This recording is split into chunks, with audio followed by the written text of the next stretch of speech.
shift, there must be a shift in mindset. We must think a lot more common security, comprehensive security, the way in which we look at all problem as Malaysian problem, is for all of us, rather than just waiting, for one or playing the blame game. So these are also challenges. Having said that, the defense posture with neighboring countries is fantastic, because Malaysia's line of defense, as I earlier pointed out, that we spend so low on defense.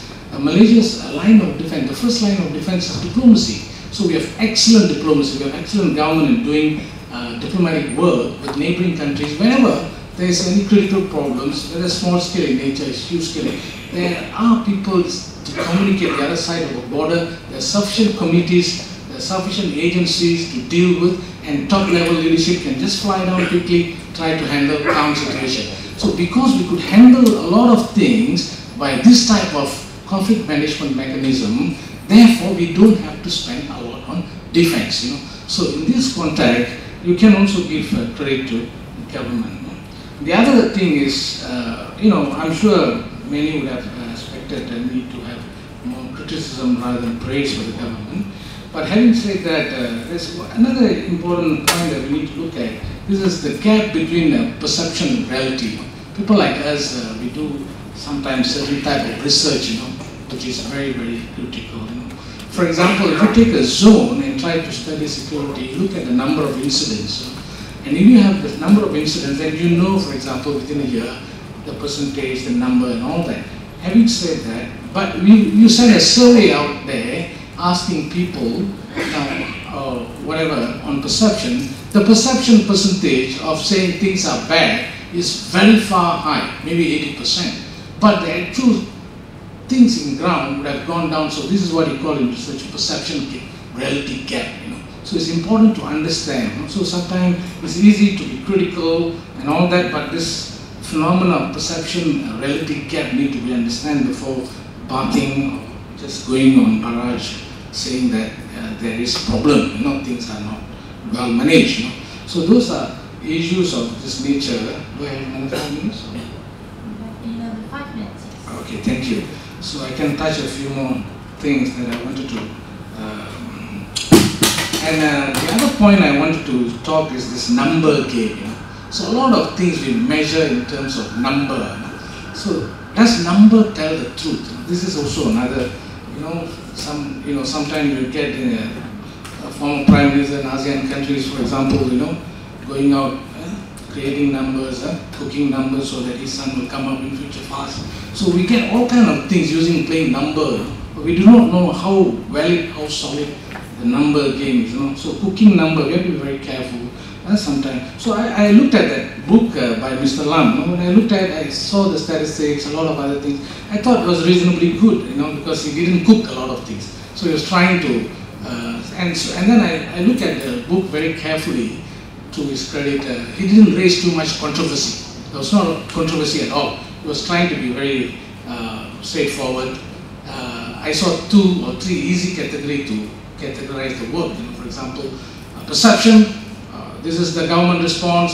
So how do we think about it? So these are way when you raise awareness rather than you raise unfair controversy and all that. So in that sense, in fact, when I was going through a lot, I said, hey, this book actually promotes government work more better than, better positive publicity for government, because the question of criticism raised is a common, normal things that have been discussed in parliament, has been discussed by media, a lot of open sources, and sometimes I also looked at the suggestions given inside, So these are things that have been actually discussed in other committees and all that. So it's reasonably a successful endeavor in that context.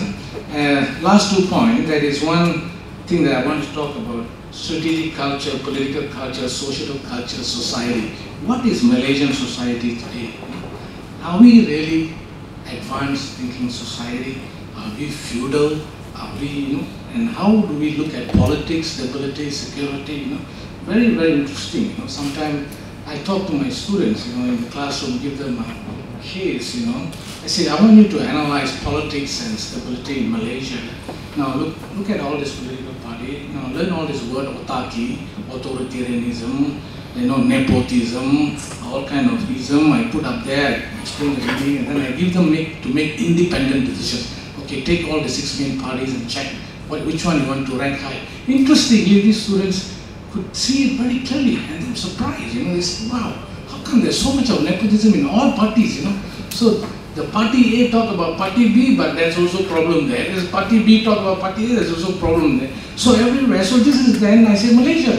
So which means we have to move far ahead. Sometimes we have a generation of leader, for example, highly positive when inside the government, and then after 25 years outside, also popular and positive. And these are the people going to raise the advancement of future generations. And look at their background and ask them to compare the terminology. So how do you find this? Say horrible, they say to me. Oh yeah, that means you understand political science. You could analyze. Publics are not like that. They are not. They get caught by social media sentiment. They get caught by a lot of other things. So the thinking side, the clarity of thinking, the dynamics of trying to analyze is missing somewhere. So these are issues that's very important when we go to analyze security matters too. When we try. So it's very, very, there are sometimes sensitive elements involved. Sometimes people just simply accuse without proper, real, cyber spectrum is a dangerous spectrum. So there's a lot of importance need to look at this spectrum in terms of security sector reform, because we need law and order in cyber sector. Otherwise, you can see so many cases now, so many, cult group, all kind of group taking advantage on youth and various other things. So government is also looking at that, set up separate committee and all that, cyber warfare, cyber spectrum, deviant groups, all kind of this are all under surveillance. So a lot of things are there, but of course we have to continue to improve. So the criticism must be taken positively. There are some points that there is need for improvement, must be looked at and all that. So having said that, I think I will leave it temporarily at that stage. And I would end to say by giving credit to the author, at least he has tried to be a little bit balanced. There was no unnecessary controversial thing there. He did reasonably decent work in that context. Thank you.